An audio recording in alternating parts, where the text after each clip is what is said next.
کیا گانا حلال ہے؟ مسز آصف بحرین سے۔ سوشل میڈیا پر ایک کلپ میں بتایا جا رہا ہے کہ گانا گانا حرام نہیں ہے، اور اس کی مثال یہ دی کہ اللہ نے حضرت داؤد علیہ السلام کو گانا سکھایا، اور ایک دفعہ بارات قریش قبیلے میں گئی تو آپ صلی اللہ علیہ وسلم نے حضرت عائشہ سے فرمایا کہ کچھ گانے والیاں بھی ان کے ساتھ بھیج دیں کیونکہ وہ گانے کے بہت شوقین ہیں۔ اس کی کیا حقیقت ہے؟ یہ جو حضرت عائشہ رضی اللہ تعالیٰ عنہ کے دور میں واقعہ ہوا، آپ صلی اللہ علیہ وسلم نے یہ جس حدیث کی طرف آپ نے اشارہ کیا ہے، تو یہاں جو جس گانے کی طرف رسول اللہ صلی اللہ علیہ وسلم نے اشارہ کیا وہ عربی کا لفظ غنا ہے۔ مغنیہ کہا جاتا تھا جو ترنم سے کوئی بھی چیز پڑھے، اس کو آپ آج کل کے سنگروں پر قیاس نہیں کر سکتے۔ تو مغنیہ کا لفظ حدیث میں استعمال ہوا ہے، اور مغنی کہتے ہیں جو گانے والا، اور مغنیہ گانے والی۔ تو کوئی بھی چیز جب آپ ترنم سے پڑھتے ہیں تو اس کو بھی غنا کہا جاتا ہے، ترنم سے۔ تو یہ وہ اشعار تھے جو لڑکیاں ترنم سے پڑھ رہی تھیں، جس میں شادی بیاہ کا تذکرہ تھا۔ تو ایسے اشعار پڑھنا ترنم سے خاص طور پر ان مواقع میں جائز ہیں، اور لیکن یہ قیاس کرنا کہ جو آج کل جس طرح سے گانے گائے جا رہے ہیں اس پر قیاس کرنا یہ بالکل جائز نہیں ہے۔ یہ عربی لغت سے ناواقفیت کی دلیل ہے، کیونکہ اس کو بھی کہا جاتا ہے، ان گانوں کو بھی کہا جاتا ہے، لیکن حدیث سے وہ والے گانے مراد ہیں جو رسول اللہ صلی اللہ علیہ وسلم کے دور میں بچیاں پڑھا کرتی تھیں۔ جیسے رسول اللہ صلی اللہ علیہ وسلم جب مدینہ تشریف لائے تو بچیوں نے پڑھا طلع البدر علینا من ثنیۃ الوداع وجب الشکر علینا، یہ پورا ایک کلام انہوں نے پڑھا۔ تو یہ کوئی وہ اس طرح کے گانے تھوڑی ہیں جس طرح سے آج گانے گائے جا رہے ہیں، اور ان گانوں میں کس قسم کی بےہودگی ہے۔ تو یہ شریعت پر زیادتی ہے۔ آج جو کچھ ہو رہا ہے یہ بالکل حرام ہے، ناجائز ہے، اس کی شریعت میں کوئی گنجائش نہیں ہے۔ البتہ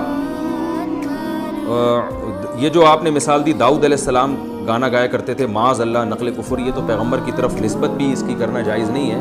داؤد علیہ السلام کو اللہ تعالیٰ نے ایک خوبصورت آواز دی تھی جس کو مزمار سے تعبیر کیا گیا ہے۔ مزمار اصل میں تو موسیقی کو کہتے ہیں، موسیقی کے آلات کو کہتے ہیں جن کے توڑنے کا ہمیں حکم دیا گیا ہے، اور جس حدیث میں آتا ہے کہ قرب قیامت کی علامات میں سے موسیقی کے آلات کا بڑھ جانا بھی ہے، اس میں مزمار کا بھی تذکرہ ملتا ہے۔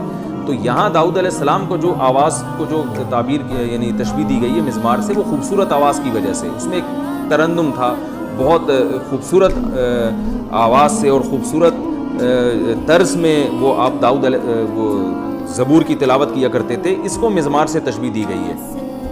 تو یہ اس سے ہرگز گانا وانا مراد نہیں ہے، کوئی پیغمبر نقل کفر نباشت، کوئی پیغمبر گلوکار نہیں گزرے۔ تو یہ آج کل کے کچھ جدت پسند لوگ ہیں جو خواہشات نفسانیہ اور شہوت پرستی کو فروغ دینے کے لیے کہیں سے بھی کچھ ادھر ادھر کے دلائل کو لے کے چشمہ کر دیتے ہیں۔ وہ یہ دیکھتے نہیں ہیں کہ حدیث میں یہ لفظ اس معنی میں حقیقت ہے یا مجاز ہے، اس کے حقیقی معنی کیا ہیں، اور اس وقت یہ حقیقی معنی میں استعمال ہو رہا ہے یا مجازی معنی میں استعمال ہو رہا ہے، اس بحث سے ان کو کوئی واسطہ نہیں ہوتا، بس کہیں سے بھی کچھ لیا اور وہ فٹ کر دیا۔ جو گانے بجانے کے ناجائز ہونے اور موسیقی کے ناجائز ہونے کی جو سب سے بڑی دلیل ہے، ایک تو قرآن مجید کی آیت ہے سورہ لقمان کی، وَمِنَ النَّاسِ مَن يَشْتَرِي لَهْوَ الْحَدِيثِ لِيُضِلَّ عَن سَبِيلِ اللَّهِ، لوگوں میں بہت سے ایسے ہیں جو اللہ کی راہ سے گمراہ کرنے کے لیے لہو الحدیث، فضول چیزوں میں پڑ جاتے ہیں۔ اور اس آیت کی تفسیر میں صحابہ تابعین کی ایک جماعت سے ہی منقول ہے صحیح سند کے ساتھ کہ اس سے مراد موسیقی ہے۔ تو اللہ نے موسیقی کو اللہ اور اس کے رسول سے غافل کر دینے والا قرار دیا، اور مشاہدے پر مبنی بھی ایک حقیقت ہے۔ آپ کسی موسیقی کے رسیہ آدمی کو رسول اللہ صلی اللہ علیہ وسلم کی سنت کی پیروی کرنے والا یا قرآن کی تلاوت میں دلچسپی لینے والا نہیں پائیں گے آپ۔ جتنے موسیقی کے اور گانے سننے اور گانے بجانے کے آلات میں دلچسپی لینے والے لوگ ہیں وہ دین سے دور ہوتے ہیں۔ وہ الگ بات ہے کہ وہ کبھی نبی صلی اللہ علیہ وسلم کی شان میں بھی کوئی کلام کہہ دیتے ہیں اور اپنے عشق اور محبت کا اظہار کر دیتے ہیں، مگر عملی لحاظ سے وہ شریعت سے کوسوں دور ہوتے ہیں۔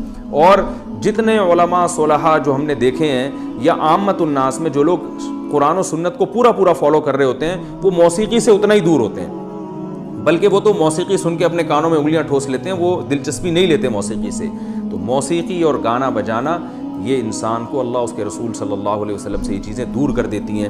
آپ صلی اللہ علیہ وسلم نے فرمایا کہ میری امت میں بھی خسف اور مسخ ہوگا، یعنی زمین بھی دھسے گی جس میں عذاب آئے گا، اور مسخ لوگوں کی شکلیں بھی تبدیل ہوں گی، ایسے عذاب آئیں گے، اور یہ اس وقت ہوگا جب موسیقی کے آلات پھیل جائیں گے اور شرابیں پی جائیں گی اور ان کے سروں پہ دف بجائے جائیں گے۔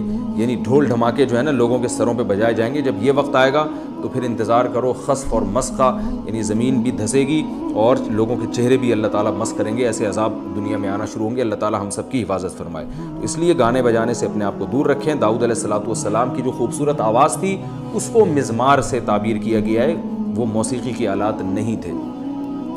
رہا البتہ اتنی بات ضرور ہے کہ گانے کا مضمون میں اگر بےہودگی نہ ہو تو بعض علماء نے اس کی گنجائش دی ہے کہ میاں بیوی ایک دوسرے کو وہ گانا سنا سکتے ہیں اپنی آواز میں. اس کی بعض علماء نے گنجائش دی ہے, تو اگر کوئی اس پر عمل کرنا چاہے تو ان علماء کے قول کے مطابق اس کی گنجائش بنتی ہے.